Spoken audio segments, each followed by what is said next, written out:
Welcome to Philosophy 3400. Today we're going to look at the supreme principle of morality from Immanuel Kant's lectures on ethics. And so,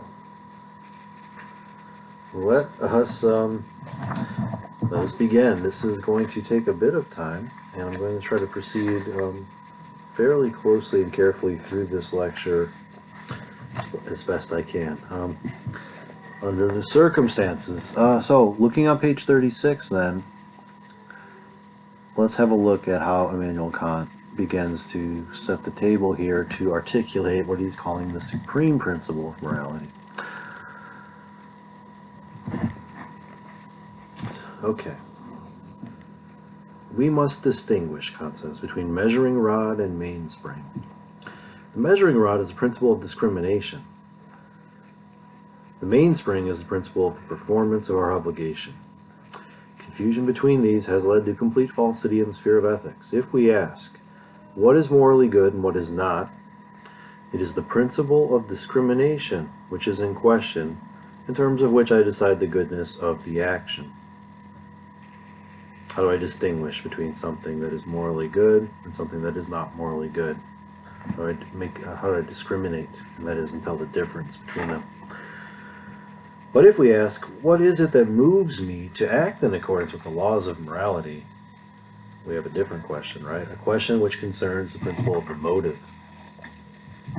The equity of the action is the objective ground, but is still not the subjective ground, right? So we may know, right, what is morally good or what is not morally good in this case, but we still need to know what is it that makes a person, impels a person, motivates a person to do the right thing. As he puts it here, the motiva subjectiva voentia, oh boy, my Latin. The subjective motive that motivates us, that sets us in motion. And we have a plural here, so again, a little bit rusty with my Latin, that's what I'm trying to say there. But the subjective motives that set us in motion are what moves me to do that which the understanding tells me I ought to do. So, what ought I to do?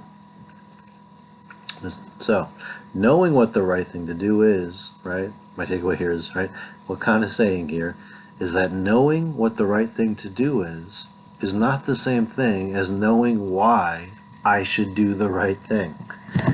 Okay, it's a fairly simple point.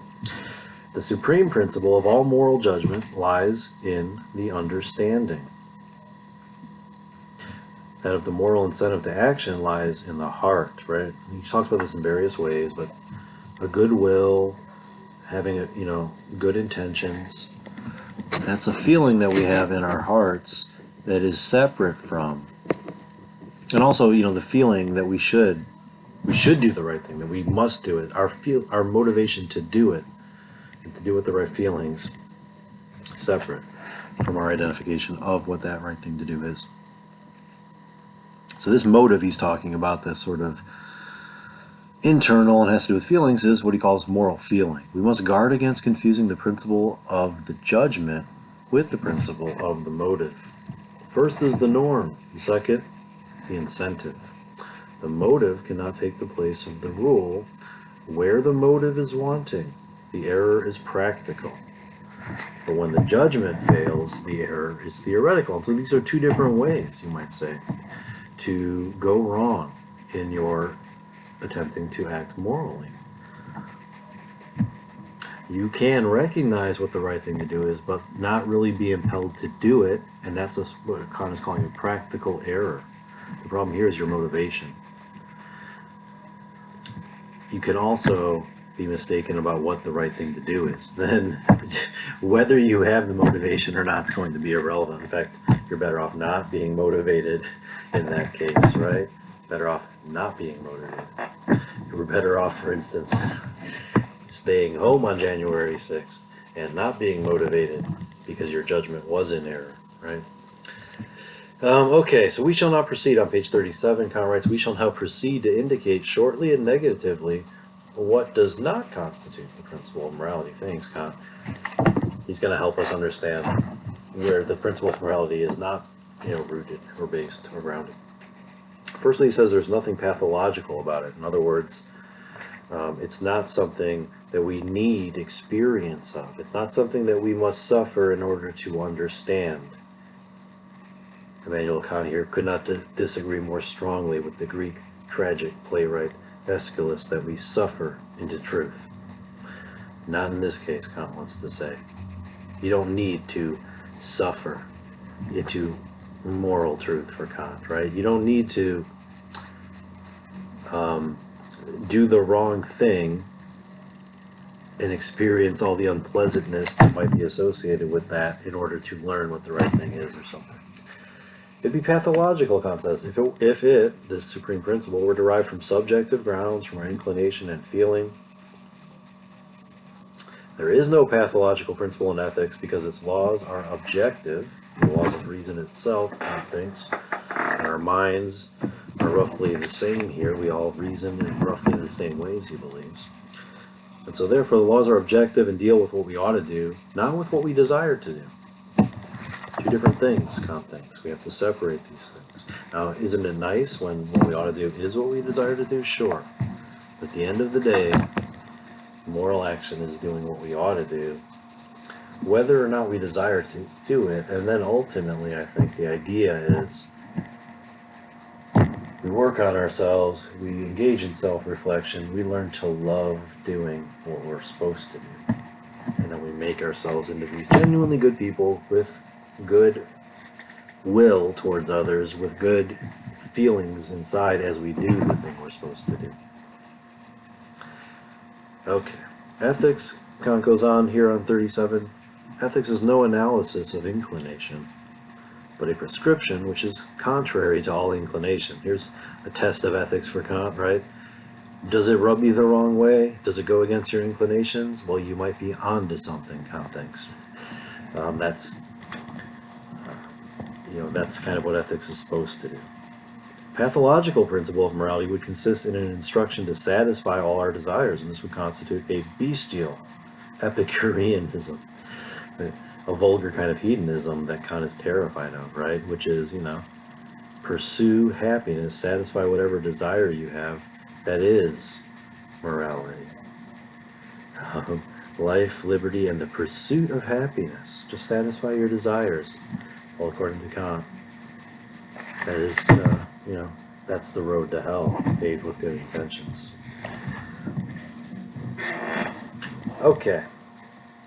If we look further down on page 37, Immanuel Kant writes that a moral law states categorically what ought to be done. Do not lie. Tell the truth. I'm putting positive terms. Tell the truth. Whether it pleases us or not. I don't care if telling the truth is going to incriminate you're going to incriminate yourself. I don't care if telling the truth is going to embarrass you.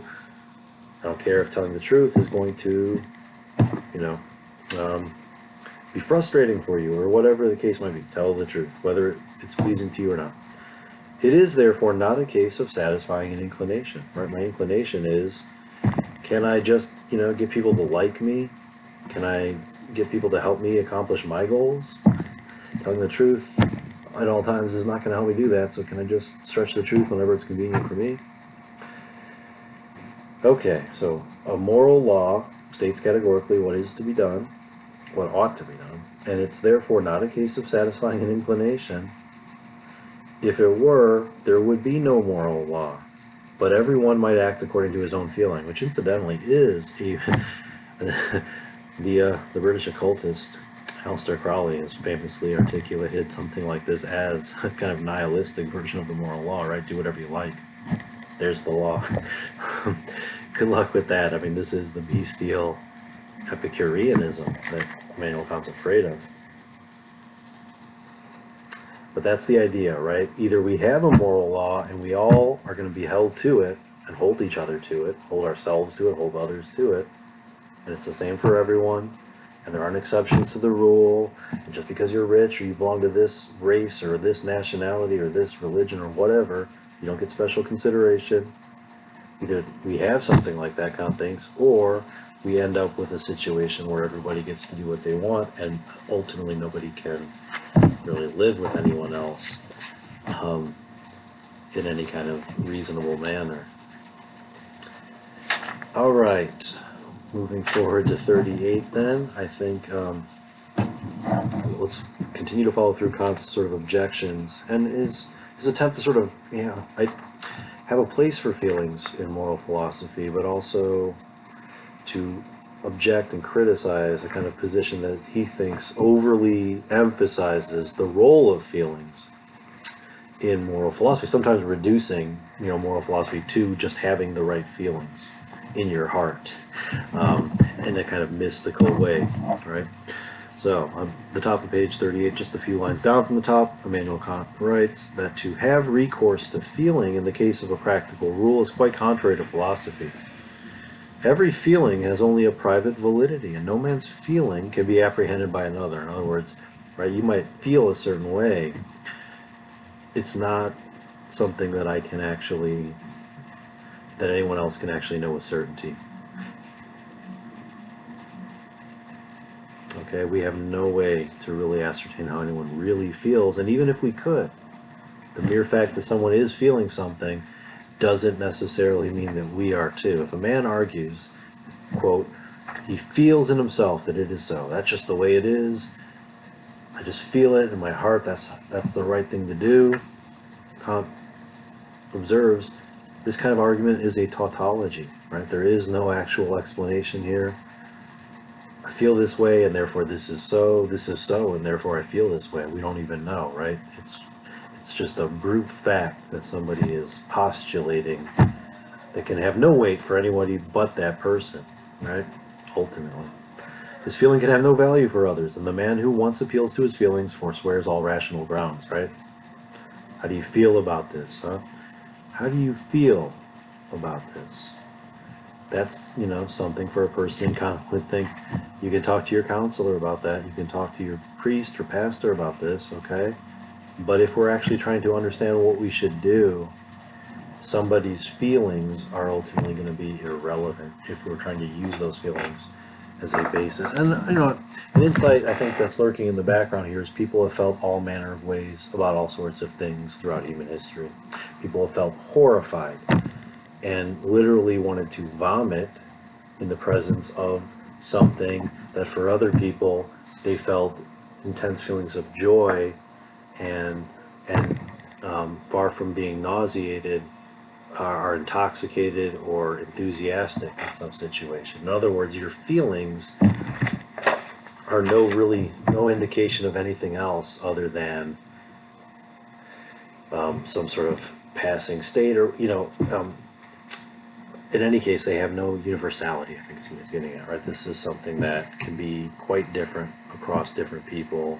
And so ultimately, I think the idea is something, he's following Plato in a sense too, right? Feelings, I think ultimately have a place in Kant's philosophy and his moral philosophy. It's just that they should be in service to our reason. So we should have feelings, sure, we have bodies and physical natures, but the feelings we have should ultimately sort of be a result of the thinking and the reasoning that we've done. Otherwise, we sort of just, we get overwhelmed and overpowered by our feelings, and there's no consistency, right? Anyways, and there's certainly no universality. So let's keep going, right? So feelings, appeals to feelings. What do I feel? How do I feel? These,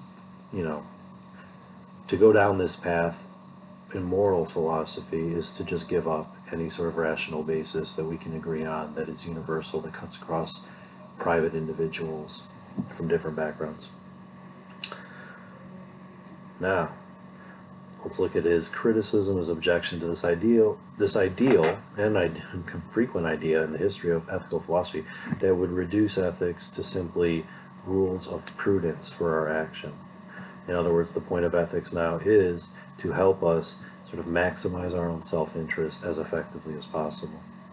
It's a powerful moral tradition that precedes Immanuel Kant historically, but that also is around in his time. A great place to look for this in the history of European literature would be would be the scene in William Shakespeare's Hamlet where Polonius has a conversation, I believe, with his son, whose name escapes me right now. In any case, there's a little conversation between Polonius and I believe his son, and not Hamlet himself, where he's passing on all these principles of prudence that go all the way back to antiquity. Right? So there you have it. So it's codified right there in Shakespeare. You find this all over the place in the French moralist philosophers in the 1600s into the 1700s. Balthasar Gracian, boy, I believe he's Portuguese. So many different thinkers have really been responsible for this idea that the principle, as Kant puts it here, about 2/3 of the way down, page 38, the principle of prudence is the true Epicurean principle. To be told that we ought to promote our happiness is in effect to be told that we ought to employ our understanding to discover the means for satisfying our inclinations and our desire for pleasure. This principle is intellectual insofar as it requires the understanding to provide the rules for the employment of the means to promote our happiness. But as this happiness consists in the satisfaction of all our inclinations, the pragmatic principle is dependent on the inclinations. In other words, our appetites are going to drive the whole thing, and we have different appetites. And so one person, of course, will be animated to do one thing, and another person something else entirely. But so morality, Kant goes on to say, is independent of all inclination. And it is not, and if we say it isn't, right, then we make it sort of contradictory, self-contradictory. Because people have all manner of inclinations, and they have inclinations opposed to the inclinations of others. In fact, they even have inclinations opposed to their own inclinations at times, right? Have you ever known somebody, for instance, who's inclined to drink alcohol every morning to start their day, but then can also be inclined to not drink any alcohol for a period of time, right? There's a person, right, who kind of cycles through severe alcoholism and then sort of dry spells or something like this. Inclination is too fickle, right, to even serve as a reliable guide, even for one individual over the course of their life, let alone for all people in some community. Morality is independent of all inclination, and it is not therefore grounded in any pragmatic principle, such as how to win friends and influence people by being strategically dishonest at all times, disingenuous. Were it so grounded, there could be no agreement amongst men in regard to morality, as every individual would seek to satisfy his own inclinations. Again, I feel like in a sense, Kant is describing the world we actually live in here in these objections against the moral philosophy to which he's opposed. Right?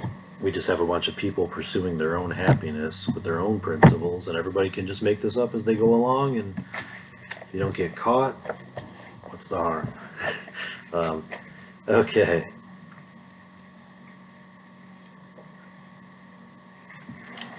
So, let's continue moving forward here. I'll skip this, some interesting thoughts here that really get into the theology of it. I find them fascinating, but in the interest of time, we will move past them. So let's go to page 42 now, where Kant begins a paragraph towards the top of page 42, about 10 lines down from the top, saying, having examined what the principle of morality is not, let's examine what it is. And so in a sense, like everything that's come before this in this lecture, it's not that it's not important, it's just we still haven't learned what Kant actually thinks this supreme principle of morality is. We've learned what he thinks it is not. So let's hear his own view. The principle of morality, Kant writes, is an internal intellectual principle, and must therefore be sought in the action itself by the pure reason. Wherein then does it consist? Yeah, in other words, say what you mean, Kant. Morality is the harmony of actions with the universally valid law of the free will. It is always the relation in which actions stand to the general rule. So in other words, there is a general rule valid for anybody in this situation. Here I am, and I'm in this situation, and therefore this general rule applies to me. In all our actions, that which is called moral is regular. It conforms to a rule. Regular in like the literal sense, right? Regular as etymologically related to regulation. It's a rule, all right, and it's regularity. Its consistency is crucial. Conforms to a rule. The essence of morality is that our actions are motivated by a general rule. That is, that the reasons for the actions are to be found in such a rule.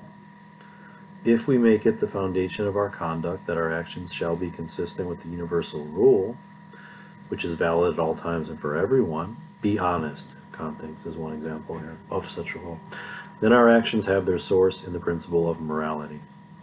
And be honest because we are communicating with each other and trying to help each other survive in the world here and make sense of our world, and we rely on the very act of communication presupposes an accurate transmission of information. Boy, how do we get into the situation where people literally are reading conspiracy theories and engaged in gossip and idle speculation, and where nobody, right, where nobody can trust anyone else, it seems, if you're not careful. So, right, in other words, I think in a sense, this kind of age of disinformation that we're living through is evidence for what Kant warns us against here, right? He says, if you try to allow for people, if you're not careful and you sort of allow lying to become normalized, you destroy the possibility of meaningful communication between human beings, and you destroy the fabric of society in a sense, and make it impossible for human beings to live together and coordinate their activities together in peace and with prosperity. Okay, so the essence of morality is that our actions are motivated by a general rule. And the reasons for our actions are to be found in such a rule. Why am I doing this? Because this is what anybody in this situation should do. It is the only way that we can act responsibly in this situation in a way that is consistent and universal and that allows for everyone to do what's right. So, if we make it the foundation of our conduct that our actions shall be consistent with the universal rule, don't lie. So here I am in this situation. Somebody's asking me a tough question.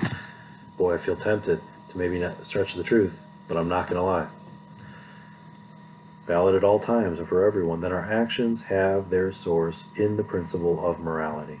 Take, for example, the keeping of a promise. Good, here's another slightly different example. I mean, it is related to honesty, but here's an example. Keeping a promise. To break a promise as it please our sensibility is not moral. And so let's, here you go, right? But let's just summarize quickly what he's getting at here. Keeping our promises is the general rule. If I made a promise in some situation, I therefore am obligated to keep it. If we don't, make this, if we don't actively reason in this manner and fill ourselves with the free will, choosing to do the right thing to keep the promise, what ends up happening is we have a situation then where some people keep promises, other people don't keep promises, some people keep promises sometimes and not always. In other words, you can't have any kind of functioning contracts now, or agreements, or any kind of binding agreements that will be taken seriously by anyone. So in a sense, our legal system, our court system, largely exists to make sure that people keep their promises and to sanction them if they don't. Why? Because left to their own devices, people are going to do what Kant is warning us against, which is sometimes hold themselves to a rule, sometimes not, depending on what's convenient in the moment. And the upshot of it all is that you can't actually have enforceable contracts or agreements, and that nobody can trust each other again, right? And then therefore we can't coordinate our activities. We can't have an economy at all, ultimately. Okay, let's move on to 43. Every immoral man has his maxims, right? So even people who are immoral have principles that guide their actions. Everyone regards the moral law as something which he can publicly profess, but his maxims as something which must be concealed because they are contrary to morality and cannot serve as a universal rule. Let's not overanalyze this. What he's getting at is everybody pays lip service to the moral conventions of their society, at least almost everyone, and at the same time has private principles for their own action that are often at odds and at variance with what they have publicly professed, and therefore we have the phenomenon of hypocrisy that we are also familiar with. So let's take Kant's example here on 43. He says, take for example a man whose maxim is to become rich. Boy, a lot of Americans have this maxim, right? What do you want to do when you grow up? Make a bunch of money. What do you want to do with your life? Get rich, and I'll figure it out from there. So take, for example, a man whose maxim is to become rich. It's like the most unoriginal sort of life's goal, right? What do you want to do? I want to be rich. Boy, you and everybody else, right? Except for the billionaires that are already rich and that have made it harder for other people to become rich. But take, for example, a man, because they have the wealth that you need to get your hands on. Take, for example, a man whose maxim is to become rich. He cannot and will not declare it. Boy, we're not living, Immanuel Kant was not living in the United States in the 20th or 21st centuries, and would be horrified that you would openly declare, right, my purpose in life is to enrich myself. I'll do whatever it takes to do that. That would be shocking and horrifying to Kant. That could become normalized. But anyways, take, for example, a man whose maxim is to become rich. He will never publicly declare this, or he would fail in his purpose. I just think it's hilarious, right? This should be true, right? You would think somebody whose motivations are clearly just to sort of profit from other people and to separate people from their money, that it would be, not to their advantage to make this too obvious. You would think. So, if it came to be used as a general rule, everyone would want to grow rich, right? But then would pretend like they're really after something, more honorable than money, right? So think about a professional athlete who says, I play football for the glory. I want to be in the Hall of Fame. It's not about the $20 million I get paid every year, right? So even there's like something considered vulgar about saying that it's all about the money. Give me the money, pay me the big money, everything else is nonsense. I don't care if I win or lose, right? Athletes like that are thought less of, right? So everyone would want to grow rich, and then it would be impossible to become rich because everyone would know about it, everyone would want to be so. Boy, Kant, this is where we're at today, and Kant is saying that, this is a self-defeating kind of proposal here that should be obviously and transparently unreasonable to people, and yet I feel Kant, without intending to, you've kind of described what the heck's wrong with the United States. I'm reminded of a saying that's often attributed to the American writer John Steinbeck from right down the road there, Cannery Row in Monterey. What does he say exactly? Most Americans consider themselves future millionaires who are currently destitute. This idea that Kant thinks is ludicrous, Steinbeck wants to say is basically the American ethos in the 20th century. Now, is it Steinbeck or is it Sinclair Lewis? Most Americans. Yes. How about this? And I don't know if this is actually something Steinbeck actually said, right? But John Steinbeck once said that socialism never took root in America because the poor see themselves not as an oppressed class, but as temporarily embarrassed millionaires. In other words, as people who are about to strike it rich, but just haven't done that yet. So, interesting moments here in the history of philosophy when we bring this into dialogue with current events and with our knowledge of history and politics, assuming we have that knowledge. We're able to see some really interesting connections here. But the idea is, right, if we all made it too obvious that we're all just here to sort of get as rich and powerful as we possibly can, well, then everyone else would assume that everything we're doing is just to enrich ourselves and screw them over, put it as bluntly as possible. That would make it much harder, Kant thinks, right, for people to actually become rich.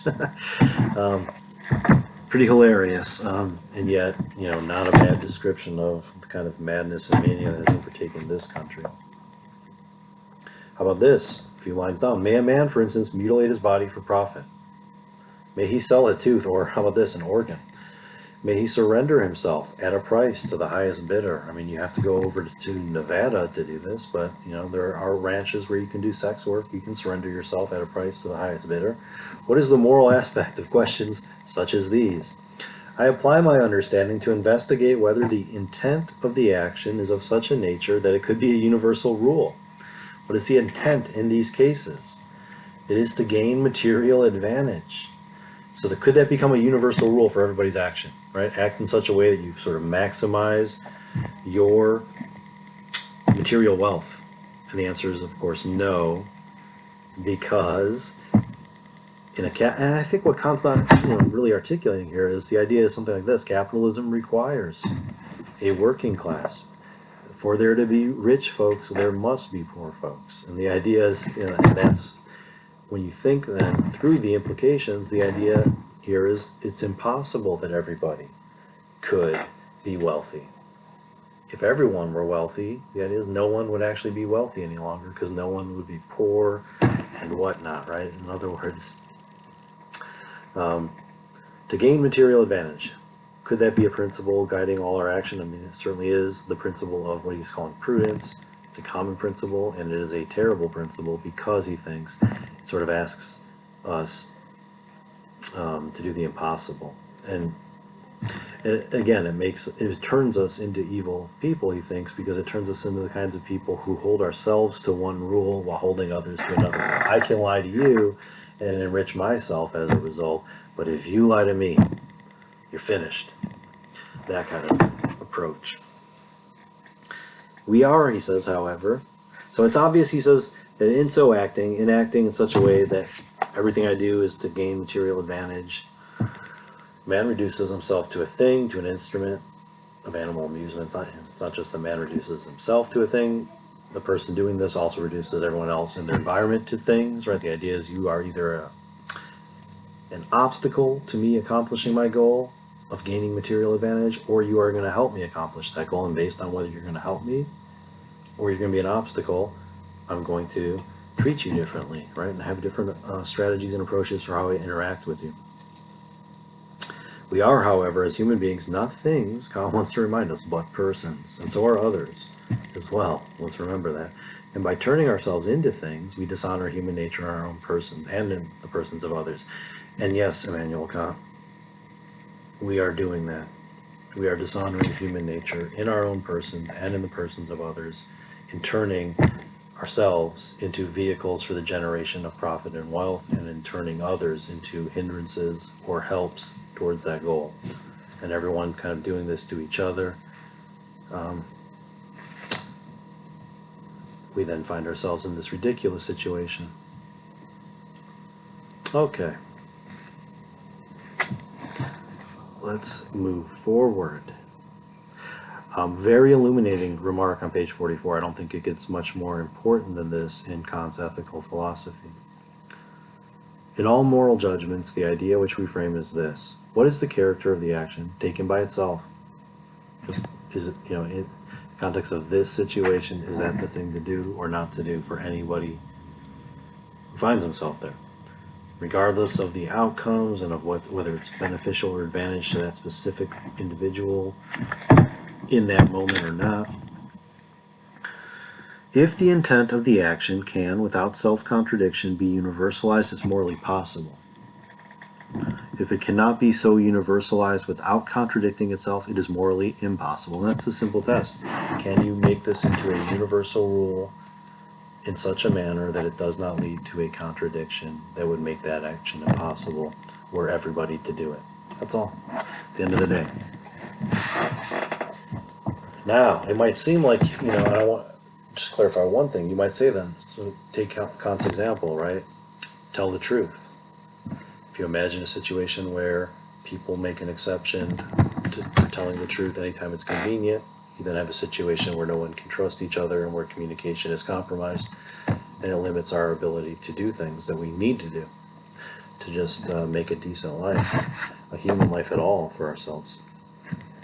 Well, you might think, here's the thing though, right? You might say, I can. Why can't I just say, in general, tell the truth? But if telling the truth is going to get you into trouble, don't do it. Right? In that case, don't do it. And why can't we just universalize that, right? Now, I'm still saying that in general, and in most cases, tell the truth. And I'm only saying that when it's going to cause trouble for you, like real trouble in your life of some kind, you're going to have to pay a fine, you might have to go to jail, your reputation might be damaged, or etc., then just don't do it, right? Because now it's going to harm your own self-interest. But otherwise, sure, if somebody asks you the time, they ask you for directions, tell the truth, right? And here's the idea, right, is once you build these exceptions in, it's never clear to someone else, right, whether or not in your interaction with them you are in fact being truthful, or if this isn't one of those exceptional cases. Ultimately, the idea is you sort of build in this exception, and then there are so many people, we're all doing things, we're all saying things all the time, and you'll never really be sure that you're not in a situation where somebody isn't being dishonest with you intentionally and hasn't rationalized or justified it as one of those exceptions to the general rule. Consider, he says, telling a lie in order to gain a large fortune, right? You're walking behind somebody, some piece of paper falls out of their pocket onto the ground, you pick it up, it's a dang lottery ticket, you don't give it back to them, you win the lottery, you lie and say that you bought the ticket yourself or something, and you get away with it. Let's say it was a cash purchase and they have no way of verifying who actually bought it. In any case, right, here's a situation: tell a lie in order to gain a large fortune. Something wonderful if you just lie. If this were made a universal principle, it would be impossible to maintain it, because the end would be known to everyone. In other words, now you could never trust anybody to tell the truth, simply because anytime it's to their material advantage not to, they've already worked out a rationalization for why they don't have to. And, do we have the time always to sit there and assess what is and isn't to everyone's material advantage in all these situations? Heck no, we don't. We got business to do, we got work to do, etc. And so it'd be impossible, really, to trust anyone if this kind of lying was normalized. That action is immoral whose intent cancels and destroys itself when it is made a universal rule. So if you can't make this into a universal rule, and if it's not possible for everyone to do this and still have a functioning society, just in the basic sense that we can coordinate our actions and make sure that we don't have to live in caves any longer, right? That is a morally impossible thing, a thing that should not be done. If it is moral, if the intent of the action is in harmony with itself, when it is made a universal rule, then everything is great, right? It is moral if the intent of the action is in harmony with itself when it is made a universal rule. The intent of the action, right? Tell the truth. The intent here. Why am I telling the truth? Because this is what you do when you communicate with other people. And if I don't do this, then the words I'm saying to these others, are going to lead to a lack of trust, misinformation, and etc.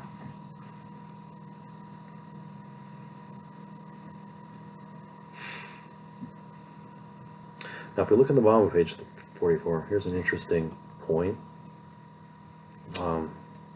And again, this kind of harkens back to Aristotle and this idea that even if we know what the right thing to do is, sometimes we don't do it anyways, right? Or we know that something's wrong, nonetheless we give in and succumb to it. My understanding, Kant writes at the bottom of page 44, may judge that an action is morally good, but it need not follow that I shall do that action which I judge morally good. From understanding, the performance is still a far cry. The understanding obviously can judge, but to give this judgment of the understanding a compelling force, to make it an incentive, this is the Philosopher's Stone, this is what Adorno, in his lectures, talks about, is this irrational moment, this spontaneous moment, this moment, something must be done, or this cannot stand. The Philosopher's Stone, indeed. And if you're wondering what the Philosopher's Stone is, well, it's kind of like the Sorcerer's Stone in Harry Potter, but just way more interesting. I'm joking because, of course, the Harry Potter book series and film series is known as Harry Potter, or at least the first one, right? Harry Potter and the Philosopher's Stone is the title. They changed it to the Sorcerer's Stone in the United States because nobody knows what the heck the Philosopher's Stone is anymore.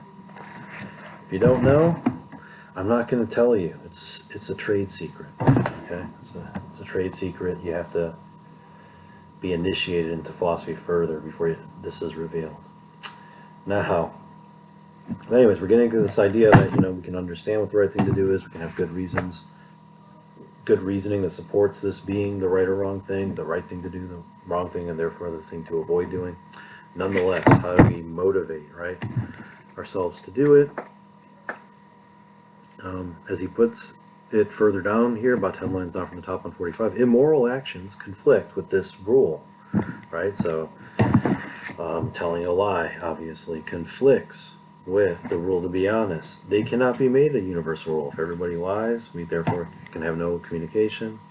The understanding is hostile to them, right? And the understanding should be, right? I'm hostile to lies because we're trying to truthfully understand the world we live in and communicate about this world with each other. And you are making this hard, ex-president or whomever, right? The understanding is hostile to these immoral actions that conflict with the moral rule, as they are hostile to its principle, right? Which is, do whatever you can get away with. Thus, in a sense, do whatever's to your advantage that you can get away with. Thus, in a sense, a motive force is embedded in the understanding and virtue of its own nature. So Kant is going to say nature has really implanted us with this kind of motive force. We just have to train it, exercise it, practice it. So, this will then lead Kant to hypothesize here that an action is immoral, and this is about 10 lines from the bottom, 10 lines up from the bottom of 45. An action is immoral not because the understanding is at fault. There are many cases, right, where the understanding is working properly, and we know what the right thing or the wrong thing to do is. The right thing to do is, the wrong thing, the thing to avoid is. We know this. As he puts it, right, sometimes the heart or the will is depraved. The will is depraved if the sensibility overpowers the motive force of the understanding, right? One way this can happen is through intoxication, for example, right? You can become capable of immoral actions that even you yourself will feel ashamed of because your sensibility is overpowered, right? Your sensibility, that is your senses, and this experience of intoxication is overpowering the motive force of your understanding, right? So like literally you are making yourself incapable of understanding properly, and you're feeling sort of overwhelmed by sensations. Now, the understanding, as he goes on to say, has no elateres animi, right? It has no, the understanding itself has no sort of incentives that belong to our soul, but he says it does possess impulsive force and motiva, motivations, but these, he says, are not capable of overpowering. These motiva that the understanding does provide are not capable of overpowering the incentives that go with the sensibility. In other words, I think what he's getting at here is that you can be a moral person with a great understanding, and if we get you drunk enough, you'll become a complete bumbling idiot and a scoundrel, just like anyone else, potentially, right? In other words, there's a kind of, it's not that the understanding has a weak impulsive force, it's just that it can be overwhelmed if we're not careful. It is true, Kant goes on to claim, on the bottom of 45 now, it is true that we cannot feel the goodness of an action. But the understanding sets itself against an evil action because it runs contrary to the rule. This opposition of the understanding is the impulsive ground, right? In other words, a rule has been violated, and that rule should not have been violated. So starting to have that feeling, right, is what then will impel us to do something. This impulsive ground of the understanding could move the sensibility to conformity and induce motives in it. This would constitute moral feeling.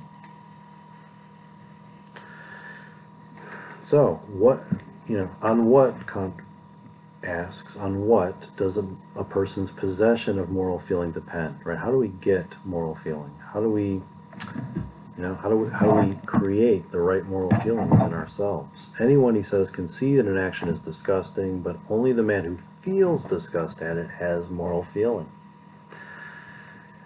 The understand, again, that's to me. I mean, just look at this sentence for a minute. Anyone can see that an action is disgusting. And my response to that antecedent is no, Kant. As an anthropologist, you should know better. But sadly, he's a German anthropologist in the 1700s.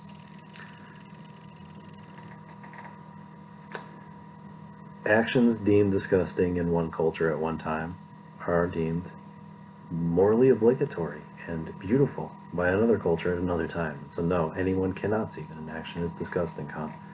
Okay, they can't.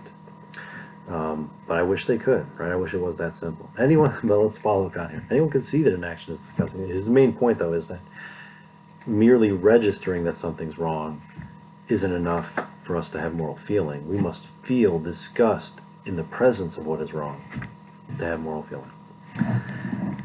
The understanding, he says, sees that a thing is disgusting and is hostile to it, but cannot be disgusted because a mind, our intellect, can't feel disgust. In other words, we feel it, like you feel it in your stomach, you feel it in your chest, you feel a sense of nausea, perhaps. You may want to vomit. That's how wrong that is. Or it makes you sad, and it makes you want to cry, or it makes you angry, and it makes you want to scream. If, then, the sensibility is disgusted with that which the mind sees to be disgusting, we have moral feeling. So an example of this, go back and watch The Big Lebowski from more than 20 years ago now. Go watch the film The Big Lebowski. Early on in that film, you see the dude, Jeffrey Lebowski, with his friend Walter, and their other buddy, played by Steve Buscemi, whose name always escapes me.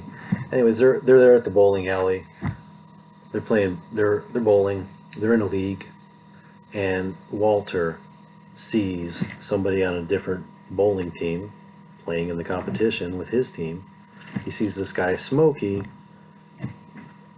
step over the line while bowling, and Walter, his understanding, notices that there's been a violation of the rules. You need to be behind the line when you release the dang bowling ball down the aisle there to hit the pins. And Smokey stepped over the line. He got too close, and then he let the ball go, and presumably got an unfair advantage. And so Walter notices this, understands that it's a violation of the rule, but guess what else Walter does? He feels disgusted, and believe me, he expresses that disgust very forcefully. So there's an example from a Hollywood film from 25 years ago or so.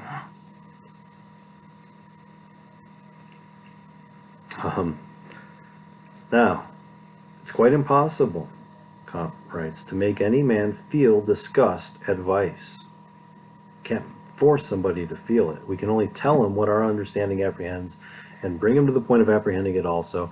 But if his sensibility is dull, and my Lord, plenty of dull sensibilities in Kant's time and today, we cannot make him feel disgust. In other words, right, the person will understand that some rule has been violated, but will not feel that it matters that much, frankly, right?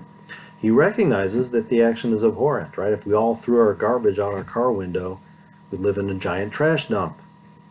But he wishes that all actions were so, if only he could make a profit from them thereby. In other words, the idea is, who cares, right? If I'm not making money, if this isn't to my advantage, by God, I'm not going to do it. That's why I'm not following the rule, right? Force me to follow the rule. I don't want to. So nothing is achieved in general by such methods. Man is not so delicately made that he can be moved by objective grounds. That's right, and Walter would agree, right? Smokey is not going to feel the disgust that he stepped over the line. He's going to rationalize it. It's just a game, Walter. And Walter, of course, is losing his mind, as he famously remarks. This is not Nam. This ain't Nam, Smokey. There are rules here. Okay, this is a bowling league, dang it, and you went over the line. So anyways, have a look at that scene if you want a sort of illustration about what Kant is getting at here. Now the comedy, of course, is that Walter's disgust and anger, frankly, at seeing a rule violated does seem out of proportion to the rule that was violated. Okay? Smokey should maybe be reported to some league authority for breaking a rule in the match or something, right? Walter, you don't need to pull your pistol out though, and then cock it and point it at Smokey and make him change the score to 0. In a nutshell. All right. So nothing in general is achieved by such methods. That's right. I don't think that, for example, I don't think Smokey went home that night from the bowling alley in this imaginary world of the Big Lebowski. I don't think Smokey went home and said, boy, I was a rotten person today. Walter caught me cheating, and I really need to change my life and start doing the right thing. No. Smokey went home, cracked open a cold one, and probably thought to himself, boy, what the heck's wrong with Walter? He pulled a gun out and almost shot me at the bowling alley over some BS, right? So we're not going to achieve much by such methods, right? Can we just train people to be properly disgusted at vicious actions? What we can do is produce these as a habitus, which is not natural. So in a sense, what we can do is we can't expect people naturally to have the right feelings. But what we can do is we can educate and train them and use reason. It's not that we're imposing or indoctrinating anyone. We're simply helping them understand. If everyone throws their garbage out of their vehicle window as they're driving, here's what happens. Therefore, when you see this happen, you should feel disgust and you shouldn't do it. If you do accidentally do it, you should feel bad and whatnot. And maybe consider volunteering to pick up garbage from the side of the road if you'd like to learn more about what a problem this is. Okay. One more thing, though. Here's another approach that can work very well. Sometimes thought of as the Gandhi method, I suppose. That's what I have in my marginal note here. Apparently, Mahatma Gandhi may have used this strategy with his own children and talked about it somewhere. But here's another approach. A child who tells lies should not be punished but shamed, Kant writes. This child should feel ashamed, contemptible, nauseated, as though it had been bespattered with dirt. In other words, the idea here is something like, you told a lie, and I'm not going to punish you for it. You're not going to have to stand in the corner. We're not going to take away some privileges, right? But you should understand that telling that lie is really hurtful to me, the person who's received the lie. And I love you, and you shouldn't hurt me, right? In other words, and then what that triggers then is feelings of shame and guilt. And those feelings of shame and guilt are not pathological when they are a response to wrongdoing on our part. This is actually the vehicle towards our ethical and moral growth, right?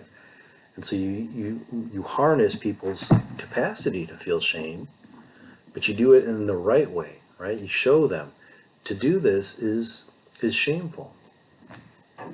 And so if you've done it, the point isn't that you're a terrible person who should be ostracized for the rest of eternity or something, but that you shouldn't do this anymore. Here's why.